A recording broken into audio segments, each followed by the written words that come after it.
Then I went down the hill on Olive Street, past framed houses reeking with murder stories, and on down Olive to the Philharmonic Auditorium.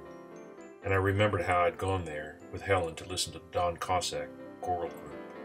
So I was down on Fifth and Olive, where the big streetcars chewed your ears with a noise, and the smell of gasoline made the sight of palm trees seem sad, and the black pavement still wet from the fog of the night before. So now I was in front of the Biltmore Hotel, walking along the line of yellow cabs, with all the cab drivers asleep except the driver near the main door. I was passing the doorman, and I hated him at once, with his yellow braids and 6 feet of height and all that dignity.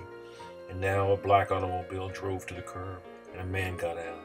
He looked rich, and then a woman got out, and she was beautiful. Her fur was silver fox, and she was a song across the sidewalk. And I thought, oh boy, for a little of that, just a day and a night of that.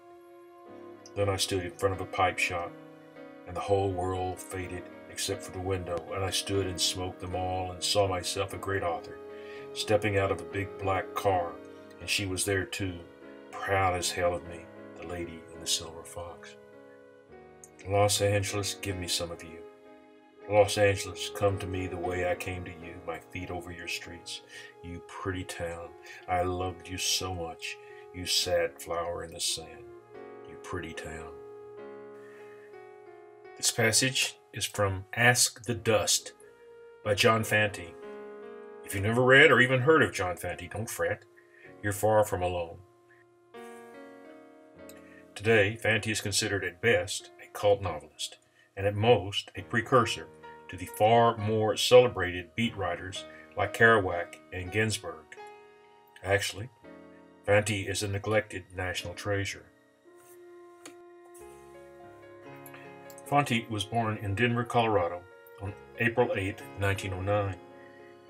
His early years were defined by poverty, prejudice, and his parents' incompatible union, all of which became themes in his literary explorations of Los Angeles and the working-class immigrant experience. In the early 1930s, Fante began work on The Road to Los Angeles, the first of 4 novels featuring his alter ego, Arturo Bandini. He followed with Wait Until Spring Bandini in 1938 and his masterpiece Ask the Dust in 1939. Both were published to great critical acclaim, yet neither of these books found a large readership and fell out of print within a short period of time. Between 1935 and 1940, 3 of his short stories actually reached the screen. Of the 3, the only one that amounted to much was East of the River with John Garfield. Plagued with disappointment, Fante turned to screenwriting as a side career. He wrote to his friend, the writer, William Saroyan, "I am now a complete and ungarnished hack."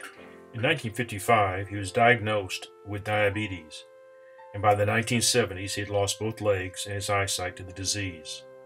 By then, his books had long fallen out of print, and his inspiration was gone. Poet Charles Bukowski sent John Martin, his editor at Black Sparrow Press, a copy of Ask the Dust. Soon, Fante's stories and novels were all back in print. The fresh acclaim energized Fante. In spite of his poor health and blindness, he embarked on writing what would be his last book. Dreams of Bunker Hill completed the Bandini Quartet. It was published in 1983, shortly before his death. In 2015, the Los Angeles Public Library dedicated a square across from the main branch, John Fante Square.